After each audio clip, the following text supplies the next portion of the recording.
third day.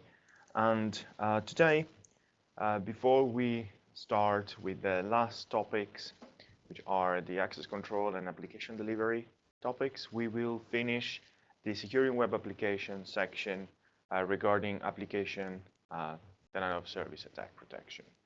But before we begin, do you have any questions regarding anything that we have seen yesterday?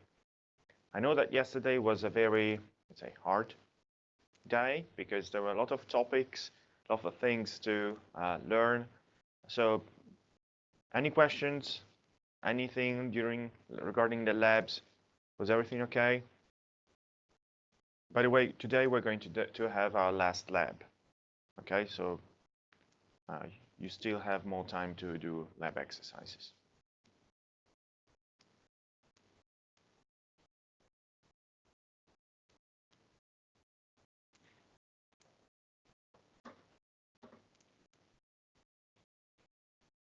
There is a question. Okay.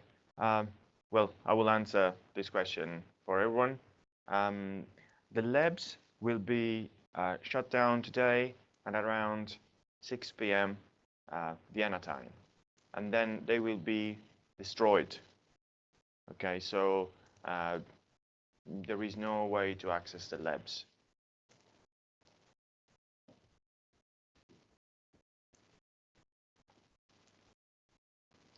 Other questions?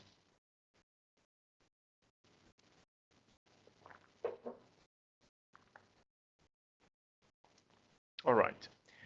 So the last topic that we have to cover for securing web applications is the application denial of service protection. We have seen that during the introduction to web applications and application insecurity that there are some attacks that should be blocked by network firewalls, but in reality they're not. Okay, like the slow post attack, slow-ris, are you dead attack. All these kind of attack will go through a network firewall, layer 7 firewall, IPS, IDS like butter. Okay, so they will basically hit your web server hard, and they will crash your web server most likely.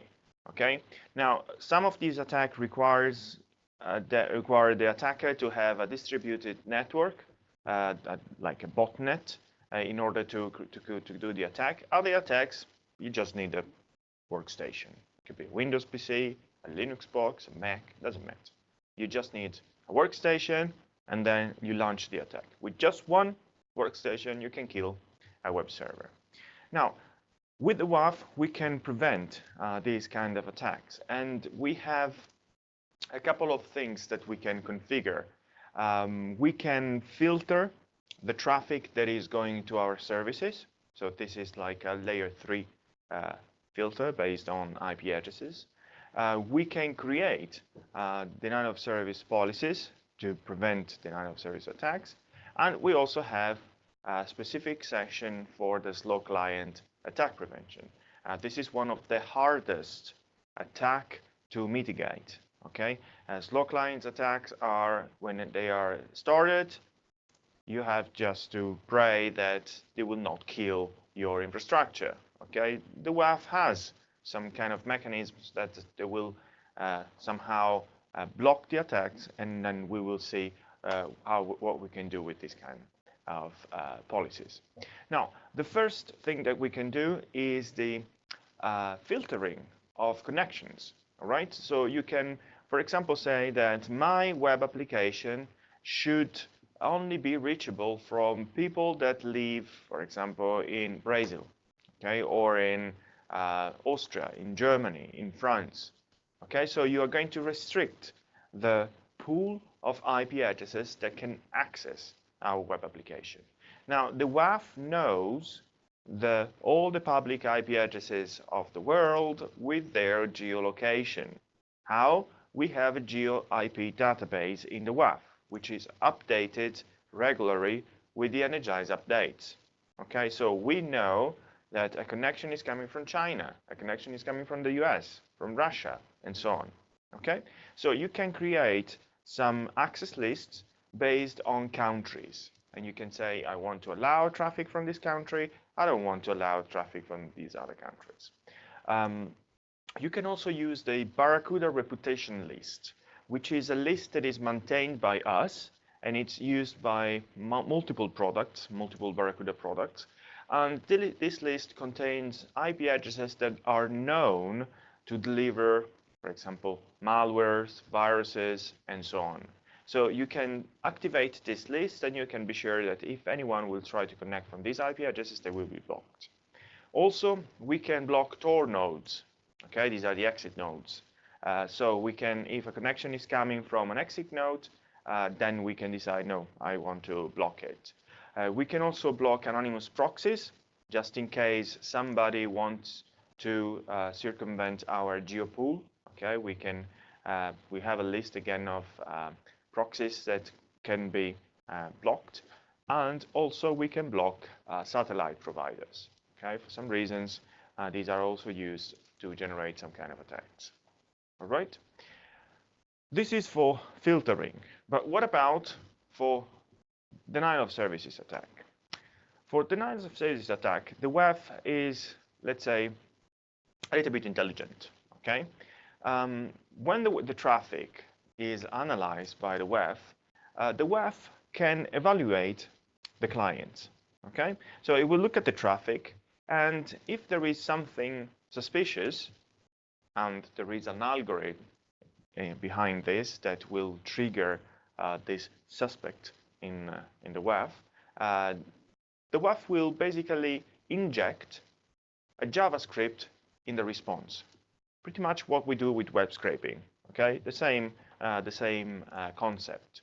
So if the WAF thinks that on the other side we don't have a browser, but we have an automated system that is trying to do something bad, then in that case, in one of the responses, randomly, the WAF will inject this JavaScript. Again, the JavaScript will contain some operations that if it is parsed by the web browser, then the web browser will put the result in a cookie and then send it to the WAF. If the result is not found, then the WAF will block the request, and it will reply with a CAPTCHA. Okay, so if on the other side you have a bot, then you're going to block that bot. Okay, a suspicious IP address will be remembered for 900 seconds. What does it mean? It means that for 900 seconds, that IP address could be evaluated as suspicious, so the CAPTCHA could be sent by the WAF. Okay, so this is what we can do to mitigate botnets that are trying to overload your systems. The last thing that we can do is enable this low client attack prevention. Now, as I said before, this is not easy to do. Okay, it's not an easy task for the WAF, but let's say that the WAF has some technology behind that it is able to evaluate if a client is really experiencing some problems with his network. So maybe the client is using an ADSL and the speed of the ADSL is going down. So this is not really an attack, okay? These are just fluctuations of the speed of its own network. Whereas if there is an attack, the WAF will again look at the traffic and say, okay, this is not a problem with the client's network, this is an attack. And it will create some countermeasures, okay? So for example, if, somebody is trying to tamper with the window size, then the WAF would say, no, I don't care if you are trying to reduce that window size or more and more and more. I'm going to increase the window size next time and see what happened. Or I'm going to create a timeout, okay, for the connection and see what happened, okay? So how do we configure all this? We switch to the WAF, we go to websites, and we go to IP reputation for the IP filter. Okay, now IP filtering is configured per service. Okay, So for each service, you can have your the configuration for your IP filter. What you can do, basically, is you can create your pool, okay? Or if you don't want to use the geo access list, you just edit the IP reputation filter here. But let's create a pool also, okay? Just for the sake of this course. Let's call this pool my pool, okay? And inside this pool, I'm going to expand Europe, and I'm going to put Austria, I'm going to put France, and what else? Denmark, okay? Then I'm going to edit.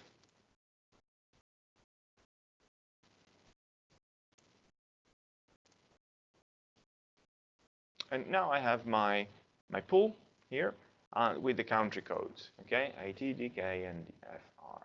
Then I'm going to edit my bet store service, okay? Now, the first thing that you have to do if you want to use the IP reputation filter is to turn it on, okay? Second, if you want to have some kind of visibility of all the connections that are blocked by the IP filter, you have to enable the logging part, okay?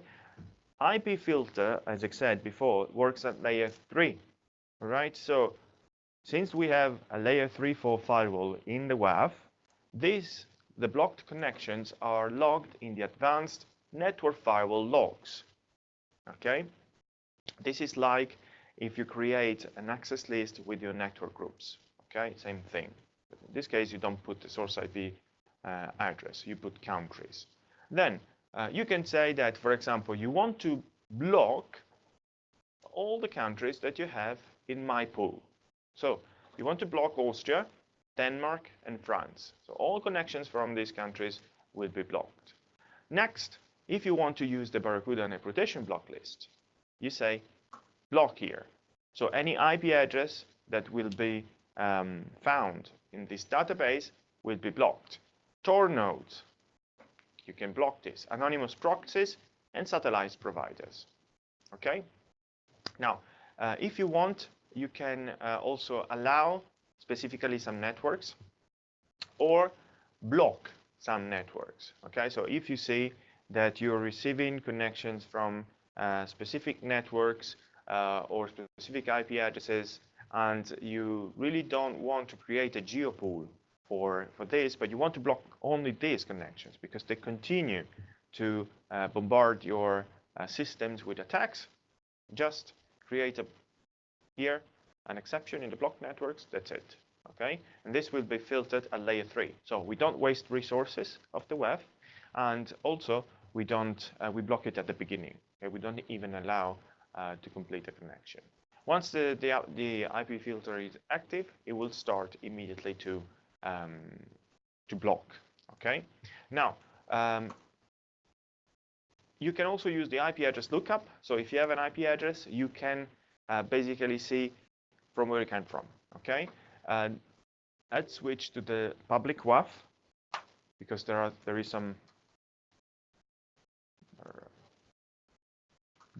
some traffic in the public WAF. So I can show you that this information is also replicated in the web firewall logs and in the access logs.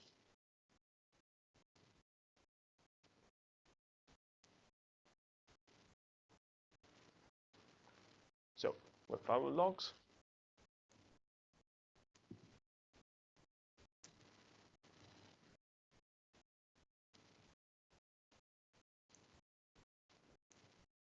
There we go. See that there is, in the client details column, we have the country, okay? US, Sweden, Austria, Nigeria, Israel, and so on, okay? So this is basically what the GeoIP pool will actually do. It will identify the country of origin of the request. And when you configure the geo pool, you actually will use the same database to then block your countries, block the country. So here you can have an idea. For example, you can create a filter, and you can put a country code, and then you say AT, and then you say apply filter.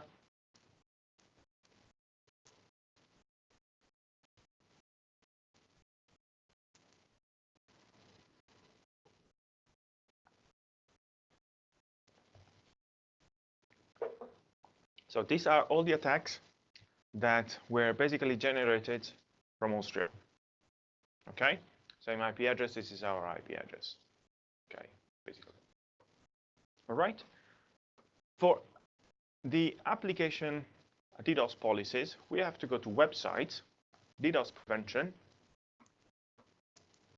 and here you have the slow attack prevention and the DDoS policy. Let's begin with the DDoS policy. All right. So let's edit this existing policy. And you can specify where this policy should be active. Okay. Remember, this is the evaluation of the client if it is trying to access your website and this client is a bot. Okay, so this will basically be filtered by the web. Now, you can be more specific here. For example, you can use this for a login page, which might make sense, or for the whole website. Okay, which again, it makes sense to enable these policies globally for the whole site. Okay, then you can tell the WAF, okay, you go ahead and evaluate the client. Okay, so if it is suspicious clients, then it will enforce a CAPTCHA. The CAPTCHA will use the JavaScript challenge, and if it's going to fail, then we're going to use the JavaScript challenge, and if it's going to fail, we're going to enforce the CAPTCHA for suspicious clients only. Okay, we have how many times we are going to basically have a failure, okay, before we actually send the CAPTCHA. Okay, the track interval again is 900 seconds. What is the maximum CAPTCHA attempts is 5, and what is the maximum unanswered CAPTCHA? This is when you basically reload the page in the CAPTCHA, or the client or the bot is actually starting to reload because maybe it started a loop in that page, and then you have a maximum of 100 unanswered CAPTCHAs. If you want, you can enforce the CAPTCHA for all clients. Okay, so if you say, oh, listen, I am configuring this DDoS policy for a very specific part of my web application. Okay, like for example, the password reset page. Okay, now you want to really be sure that whoever is using that form is a human, okay, and not an automated system. So what you can do here, you can specify the password reset page, and then you say, I want to enforce CAPTCHA for all clients. Okay, so it doesn't matter if you have a bot or if you have a web browser, the WAF will present the CAPTCHA, okay, the page with the CAPTCHA. Now, for the slow client attack prevention, let's edit one of these. Again, it's configured per service. You cannot specify anything in the URL and in the host part. And here you basically work with timeouts. So you have a maximum request timeout and a maximum response timeout. Okay, as you can see, the default values are actually very high. We're talking about 10 minutes to block, to basically kill a request. Okay, and then we have the incremental request timeout. Okay, so basically this is a window that the WAF will use to check the rate of traffic. Okay, so it will increment every 30 seconds the window. Same for the response.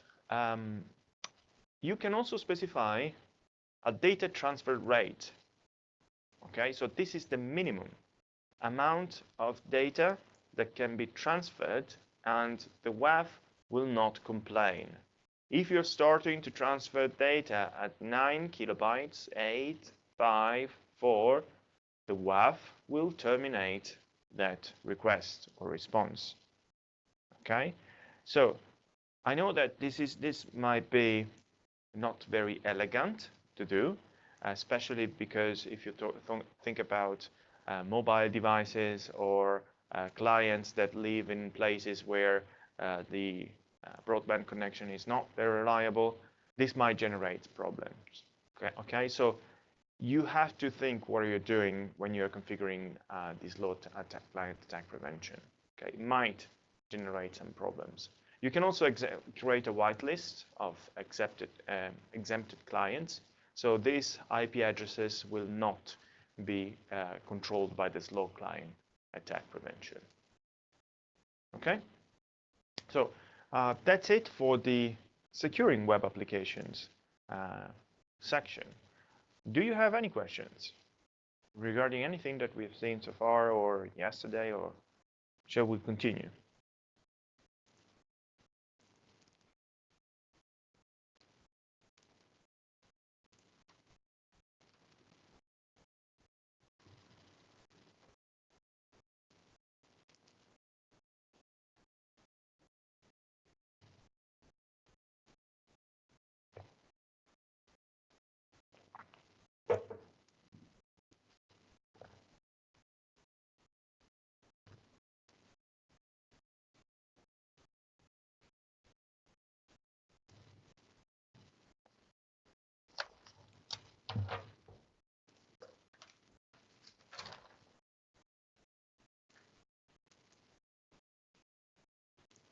All right.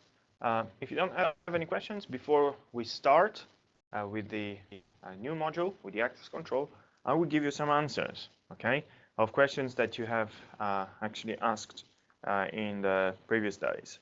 Now, there was a question that was asking what is happening after the exam, if there is something that you will get if you pass the exam.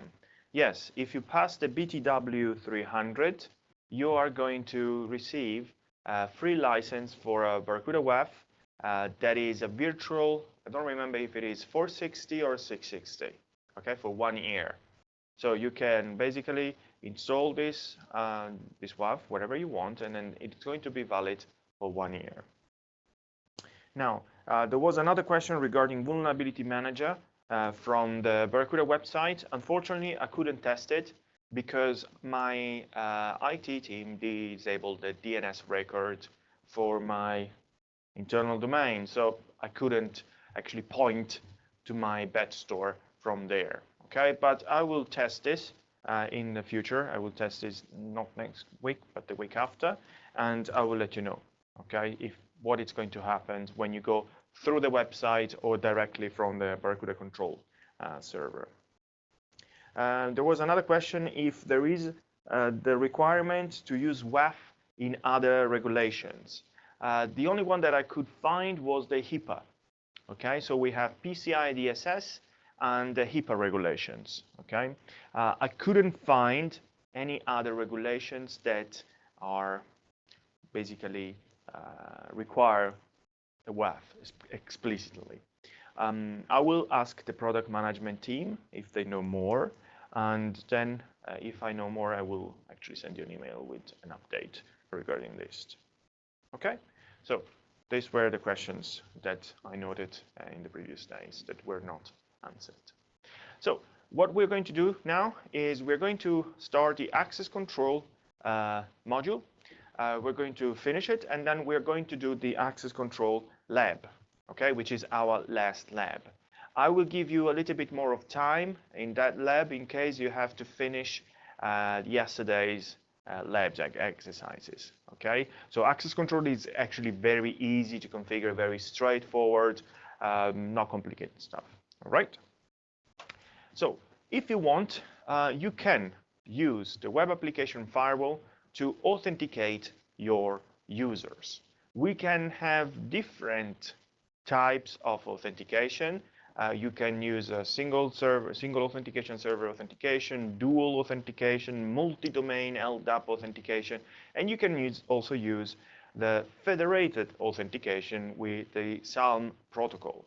Okay, so what is going to happen is that if you enable access control in the WAF, you have to tell the WAF where your users are stored.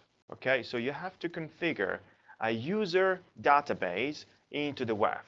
Okay, this could be a radius server, it could be an LDAP server, it could be an RSA server, a SALM, a Kerberos server, it will support a lot of authentication services. Okay.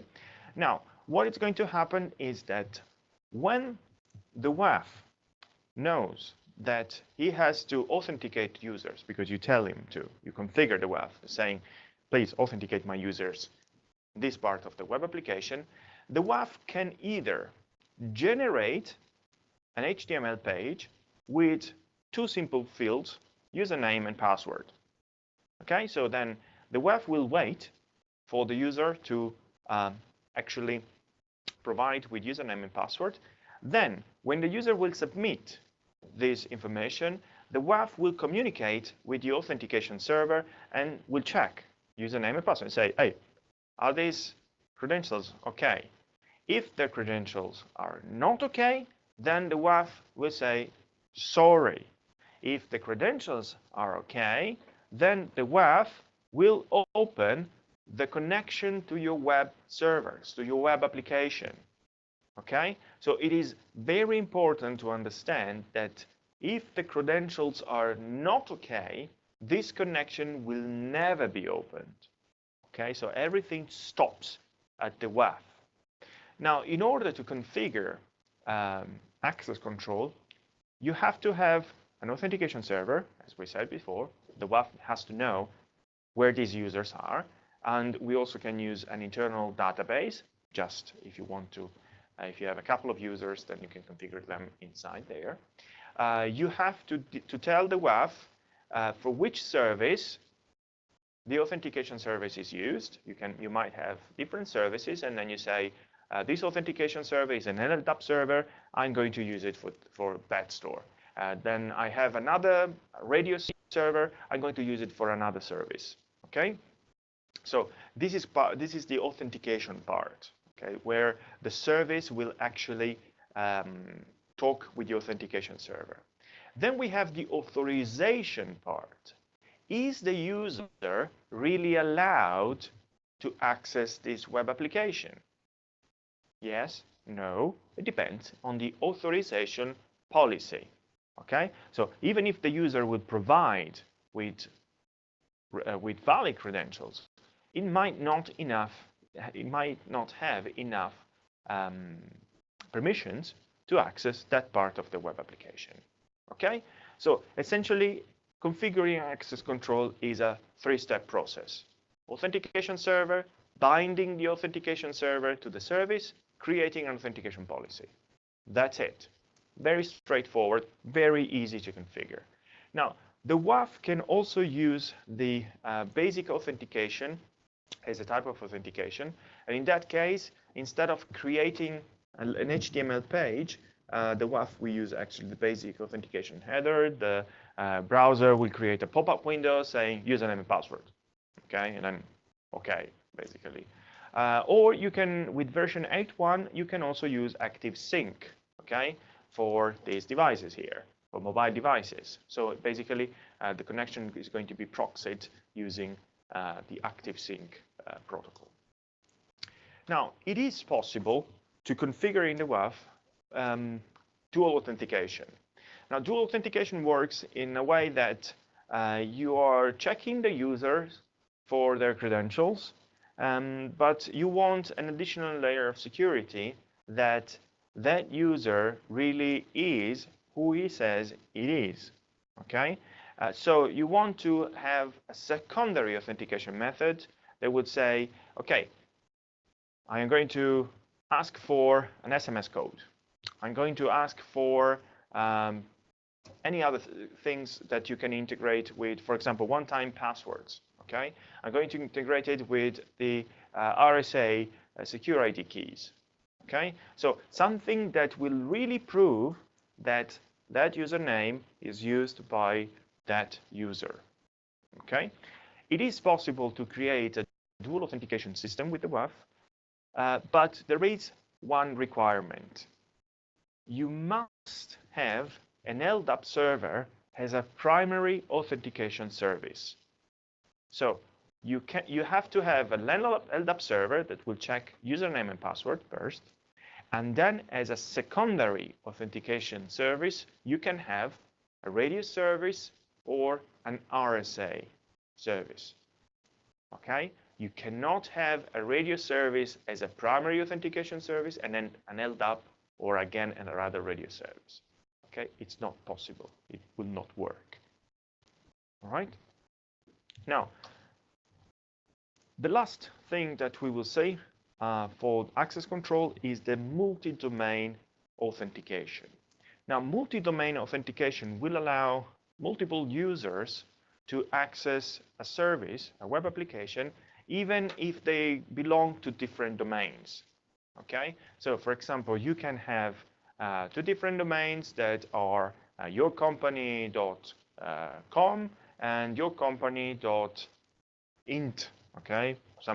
Sometimes system administrators are very creative when they create domain names, and they don't realize the damage that they do. So basically what you can do, you can tell the WAF, listen, we have two domain controllers here, for example, and you have to authenticate them using whatever they write on the left before their username. So they use, for example, Jupiter \John, and then the WAF knows, all right, I have to use the Jupiter domain. Or Pluto \Tommy, and then it will say, all right, I have to use the Pluto domain. Okay? Now, if the user doesn't specify a domain, you can configure a default domain. So you can say Jupiter is always the default domain. So if John will only write John, that's fine. But if Tommy will only write Tommy, that's not fine. Okay? It will get authentication denied, or something like that, permission denied. Okay? So Tommy must actually write the domain if you configure the default domain.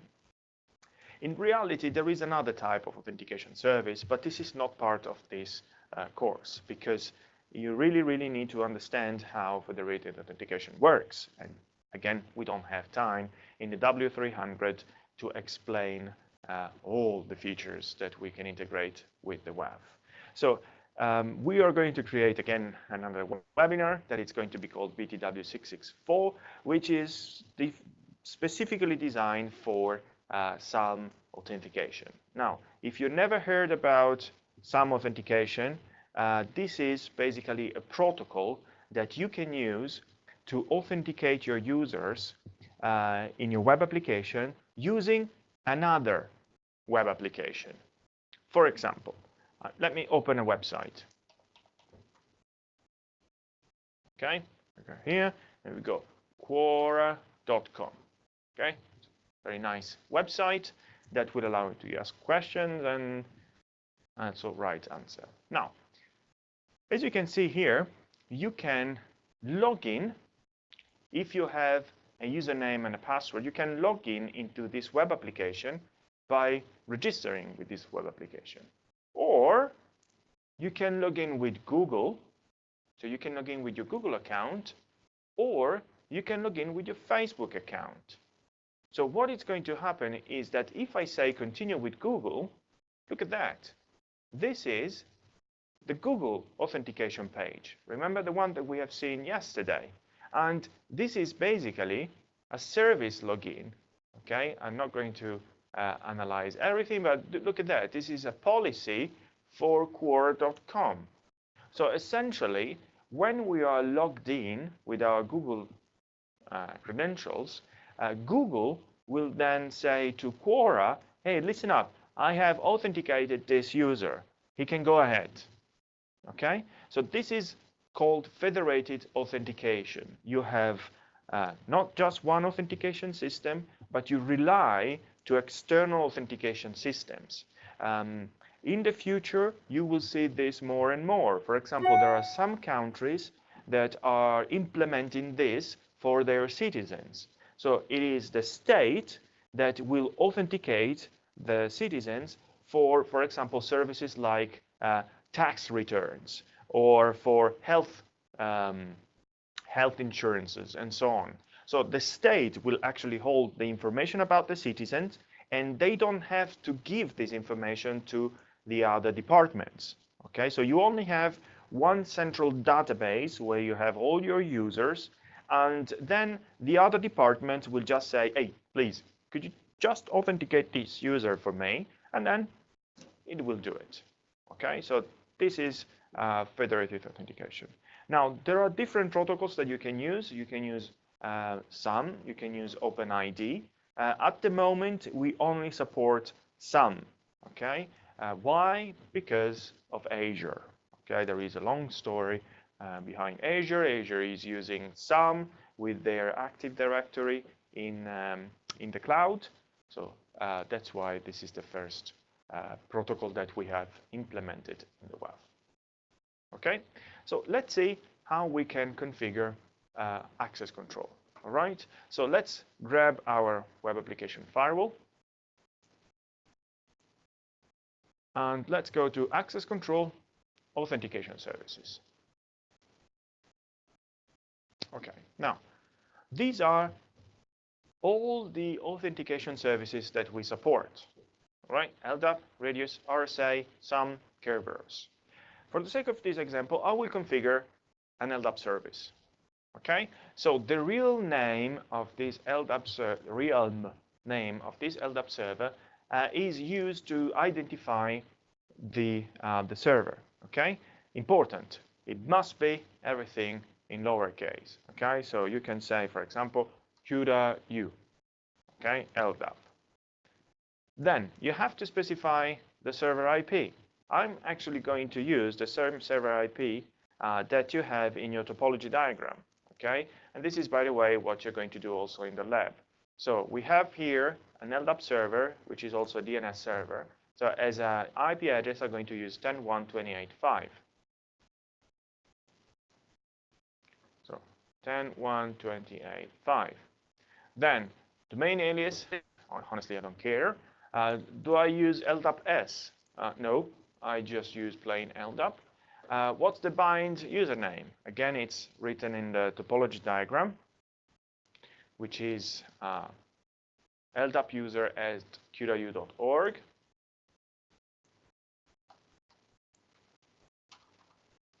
And what's the base DN? Now, you have to know a little bit how LDAP works in order to configure it into the WAF, okay? In our case, our domain is qdau.org, okay? Your domain could be something different. It could be org.mycompany.com, okay? Or int.mycompany.com. In my case, since it is qdau.org, you have to specify dc equals qdau, comma, dc equals org, okay? This is how you actually do it, and this is, by the way, an Exchange server, okay? Also domain controller. Then you have to specify a password. The password is written in the file, which is qdlearner, okay? As always. So, all right. Then login attribute and group name attribute. Now, what you see here, these two values are pre-configured for a Microsoft LDAP, okay? This is not valid for all LDAP servers. If you use, for example, OpenLDAP, as a login attribute, you have to use UID, okay? So don't keep the SAM account name here because it won't work. Okay, so you have to understand what kind of LDAP server you have, and then you have to configure the attributes and the filters, if you want, inside the WAF. Before you add the server, the authentication server, I suggest always to test it. Okay, so test is successful. You can also do the LDAP discovery. Okay, you can actually query the LDAP server, and the WAF will get as much as information as possible. Okay, we can be verbosed. Okay, so we can see what has happened when we were querying the LDAP server. If everything is fine, we're going to add it into the system.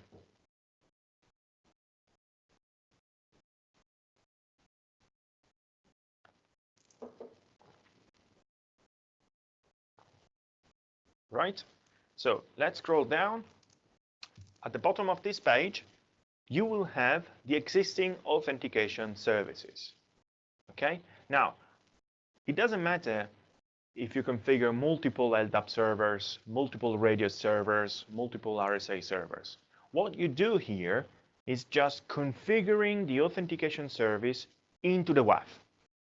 That's it, okay? So the WAF knows how to connect to that user database. Then, second step, you go to authentication policies, and for your service, you click Edit Authentication. Okay, so the first thing that you do, you enable authentication into the service. Then you click Authentication Service and you select what kind of authentication service you want to use. In this case, we have two authentication services, internal and CUDA LDAP, CUDA-U LDAP. We're going to use CUDA-U LDAP. If you're asking yourself, what is internal? Internal are the local users and groups. Okay, so you can define local users and groups in the WAF, so you have an internal database, right? Then, if you want to use dual authentication, then you click yes here to dual authentication. And then the system will tell you, all right, so what is the secondary authentication service? Right now, we don't have any because we don't have an RSA or a radius server configured. But in the case that you have it, you can select it from this drop-down window. Okay, so we set this to no. Then we click Advanced Settings, and look what you have here, our beloved trusted hosts. Okay, remember, trusted hosts can be used to bypass authentication. If you want to do this, you have to set Allow, and then you select our, for example, developers workstations. Okay, so they will not be logged into the WAF. Okay, so they will just go through the WAF without being logged in. Then, if you want, while you are configuring the authentication policy, you can enable brute force prevention. What this will do is basically it will create a URL policy in the advanced security page with the brute force enabled for this service. Okay, so it will do it automatically for you. Create this URL policy, enable brute force protection, that's it. Okay, remember the count window and the maximum failed attempts per IP. Okay, the two keywords here. Then, if you want, you can specify the cookie name that should be used in the response, the path, the idle timeout in minutes before the system will log out with the session, the creation timeout. This is for single sign-on, and the session timeout for active sync. Okay, after the session timeout, the device or the user has to re-authenticate. Now, yes, we support single sign-on. Okay, and this is how single sign-on works. For those of you who doesn't know what is single sign-on is basically a technology that will allow you to use a web application to authenticate users for another web application. Very similar to federated authentication, okay? But it's much more basic, okay? It's not advanced as federated authentication. So what is happening here is that in the WAF, you have to specify a master service, all right? For example, your master service is a SharePoint server, okay? So wherever a user is logged into that SharePoint server, then it is automatically logged into a slave server. A slave server could be an Exchange server, okay? Outlook Web Access, for example. So what is happening is that the user logs into SharePoint, and then it is automatically logged into OWA. Now, what happens if the user is trying to access OWA as a first web application?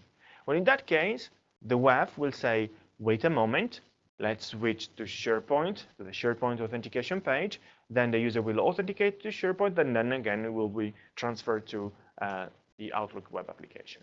Okay, so in our case, when you configure the master service, in our case SharePoint, you just have to specify a relative URL.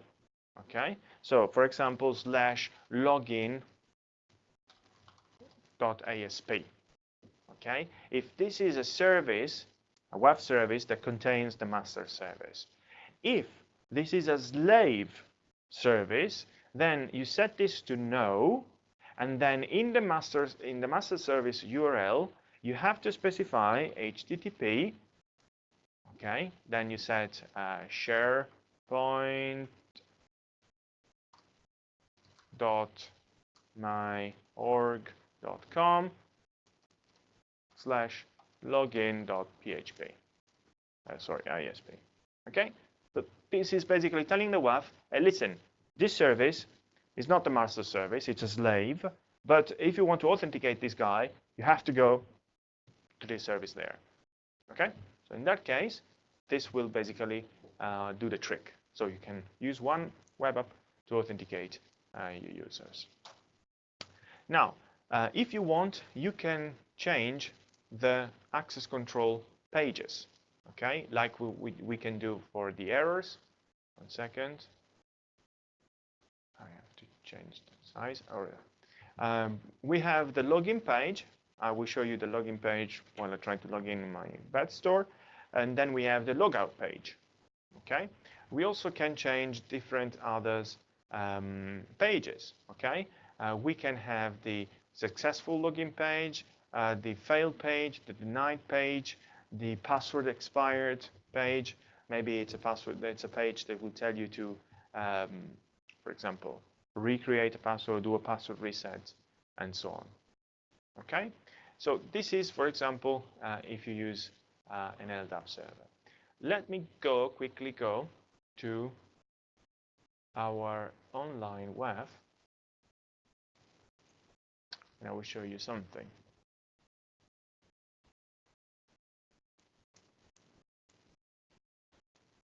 So let's, for example,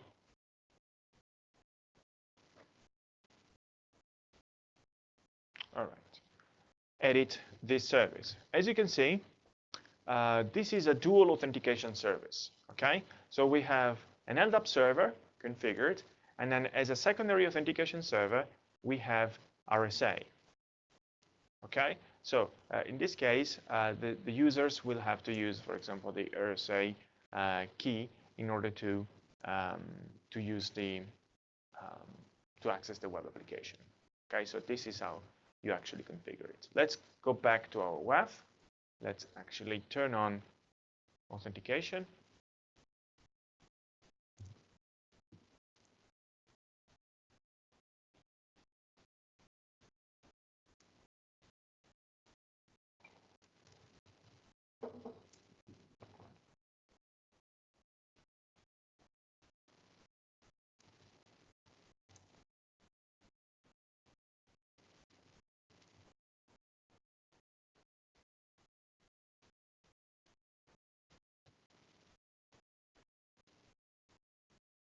All right, so now authentication status is on. Authentication service is queue.ldap.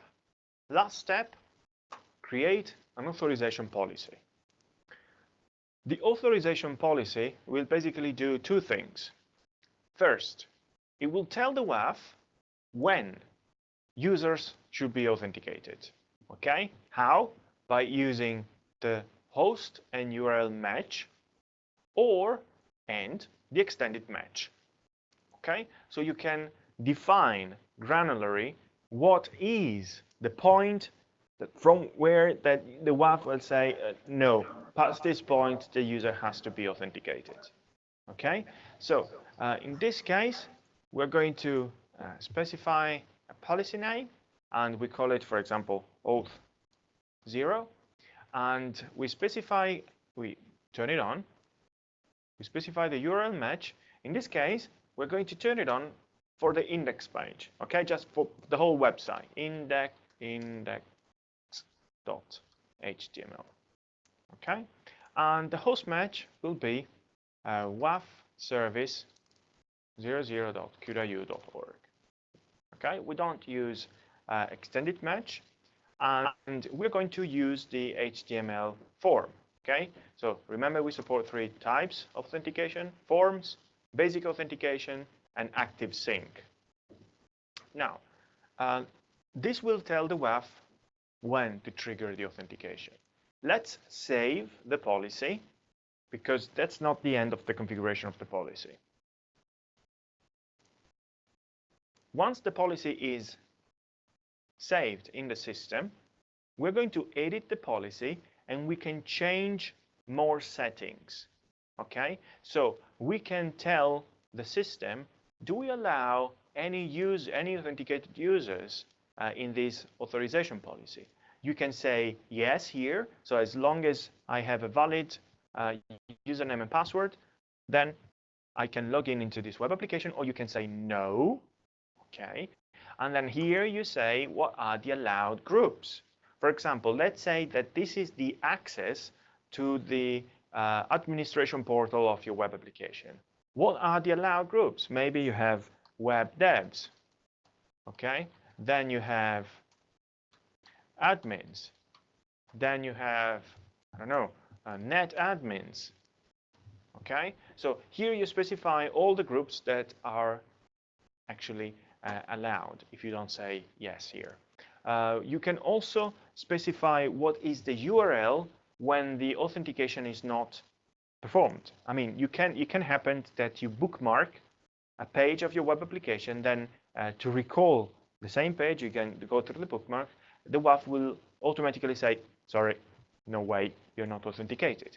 If you specify here an authentication not done, the WAF will actually redirect the request to this URL, so it will give you the chance to authenticate without blocking you altogether. You also have an access deny URL. In this case, again, we're going to bypass the error message of the WAF, and then you can create your own page saying, I'm sorry, you don't have the authorization to access this part of the web application. Contact your manager if you want to have this access. Now, if you want, you can use the basic authentication, okay, in the domain and in the header. So the WAF will basically inject the basic authentication headers in the request that is then passed to the backend systems. Okay, so you can basically, the WAF will craft a new request with the information of the authentication token that is sent to the backend system. So our authorization policy was fine for me. So let's try to actually go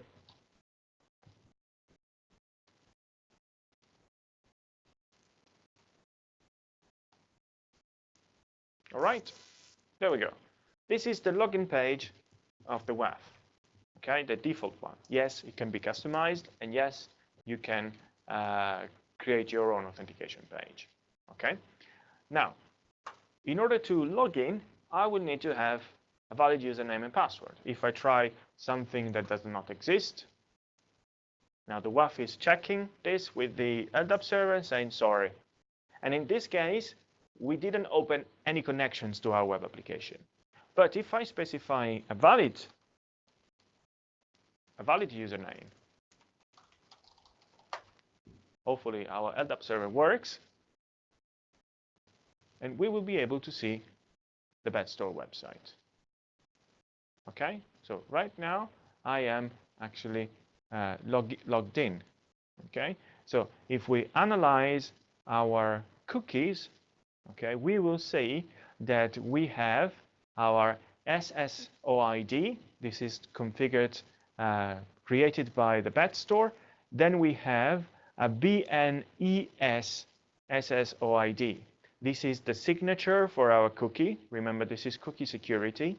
And then we have 3 other cookies, okay? Authentication successful URL, authorization info, and user session ID. These 3 cookies are created by the WAF. Now, there is something very important in the first part of the name of the cookie. BNES or BNIS means Barracuda Networks external or internal session. Okay? Now, if you want, you can customize these names. Why? Because if I am, let's say, a smart guy, I will know that you have a WAF in front of my web application, of actually the application I want to hack. Okay? And I know that this is a web application file that is produced by Barracuda. Right? So information leakage.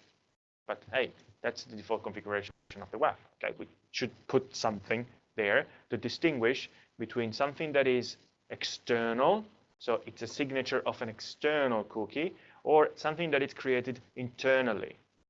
Okay? Now, if I switch to the WAF interface and I go to Advanced and System Configuration, make sure that your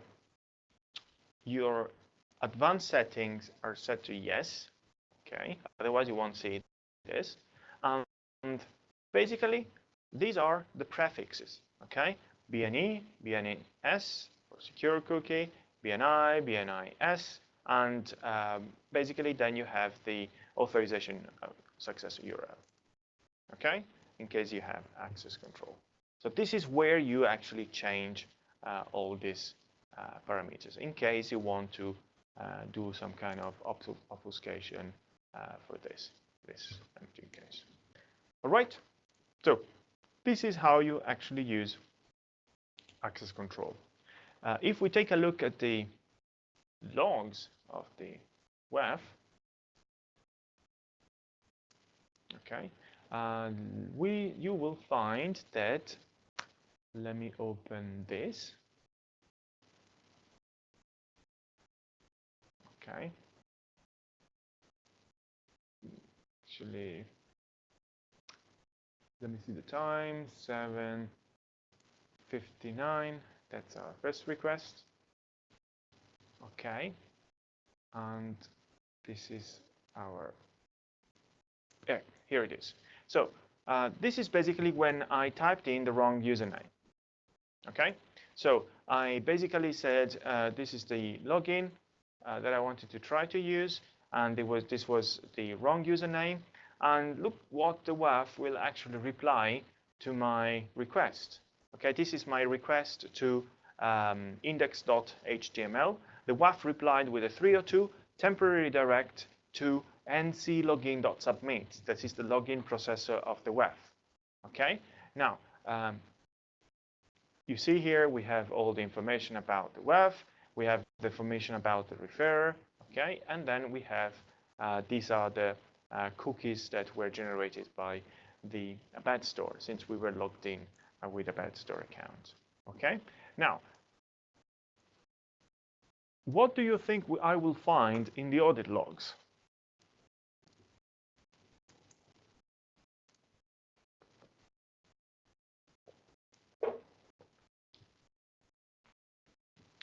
Nothing. I will not find any information about student 01. Why? Because audit logs are used to track down only administrators, not users. Okay, so although access control is part of the WAF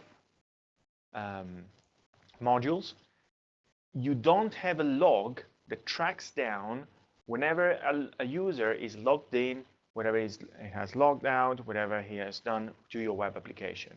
This is something that you have to implement in your web application. Okay, it's not done by the WAF. All right, this is important. Otherwise, people will go into the audit logs and say, "Hey, where are my users? They're not here." This is just for administrators. Okay, so what we are going to do now is that we're going to do our last lab. Okay, the lab is 1.5 access control. There is a question, but the logon of the LDAP user, it's not logged by the application. If the logon of the LDAP user is not logged by the application, then I'm sorry, but you don't have this information. The only information that you can get from the WAF is from the access logs. Okay, so you can actually see that somebody did a post request here, and the login was student 1. Okay, but it doesn't say if the login was successful. It doesn't say if now the user is logged in. It doesn't say what student 01 now is going to do in your web application. This is not tracked down in the WAF. This is something that you have to track down in your web application. Okay, if you don't have this system, sorry, you have to implement it.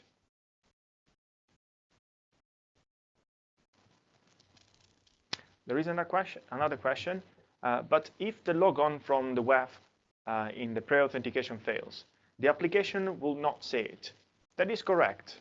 If somebody fails the authentication, like this one, okay, at Moin, okay, this user that does not exist in our LDAP server, this was a failed authentication attempt. What happened was that the WAF will then redirect it again, the request, to the login processor, which is nclogin.submit. Okay, so this is an internal processor of the WAF. So until the user is authenticated, the WAF will never open a connection to your web app. So the web app will not see anything about the authentication.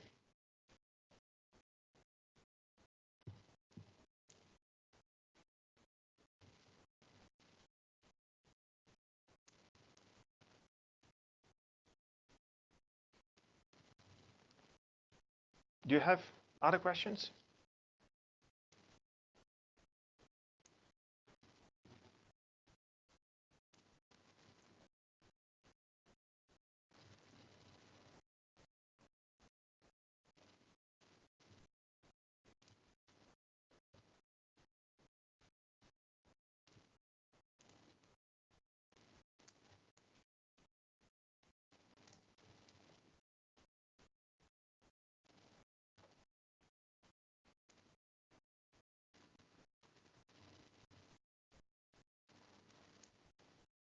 There is another question that says that typically when using Kerberos, the client or the WAF has to join the domain. That's right. Kerberos uses SPN to join. You can only have one, but I can create multiple Kerberos. Yeah, I know what. I think I understand what you are asking. It's like I'm going to the authentication services, and I go to Kerberos, and when you configure a Kerberos server in a Kerberos server, then the server is actually adding this WAF as a client. Okay. Yes, you can have multiple Kerberos servers, as you can see in this example. Okay. So in this case, you have. Let me open it. You have that WAF qa1.cudaindia.local is the real name, and then this is the IP address of the server, okay, and this is the domain alias, CUDANet. Now, if you need to add another Kerberos server, you don't add another server if it is for the same, let's say, for the same forest, okay, for example. You add a Kerberos server inside here, okay? You click add whenever you configure the Kerberos server, like this one, okay? So in this case, you joined the domain, okay? For example, the CUDANet domain, and then you are creating another configuration for Theon. Does this answer your question?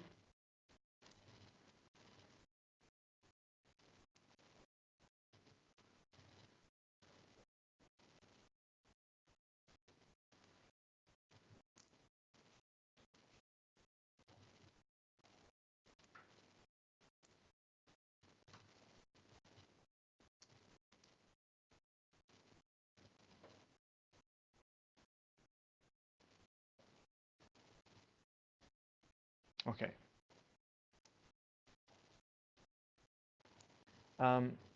Behind the scenes, I don't know if Samba, the Samba processes will be spooled depending on the configuration of each Kerberos server. Honestly, I don't know how this works behind the scene.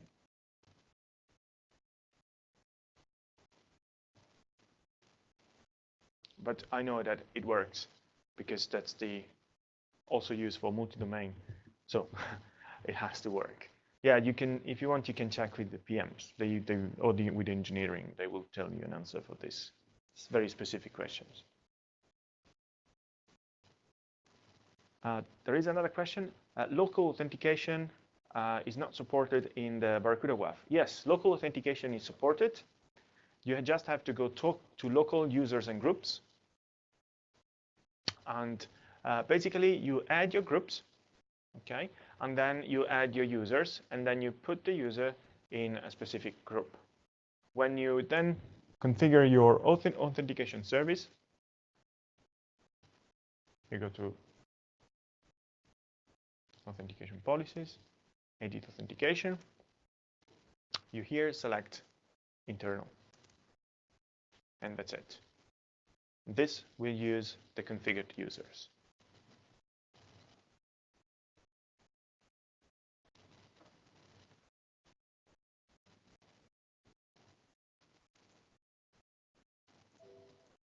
Do you have other questions?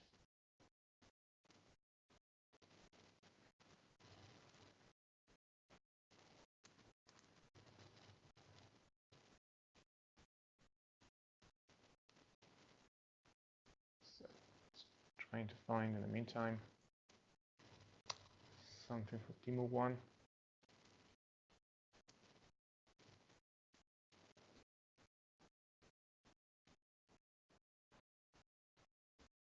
No. Okay. All right. So if you don't have any other questions, please, let's do 15 minutes break. Okay, so you can start your lab in 15 minutes. Okay, this day is not hard as yesterday, so it's going to be more relaxed. You're going to have, let's say, half an hour to complete these labs. Okay, so you're going to do lab 1.5, 1.5.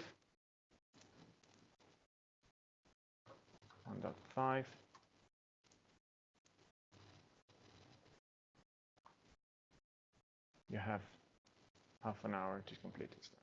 All right, so see you in 15 minutes.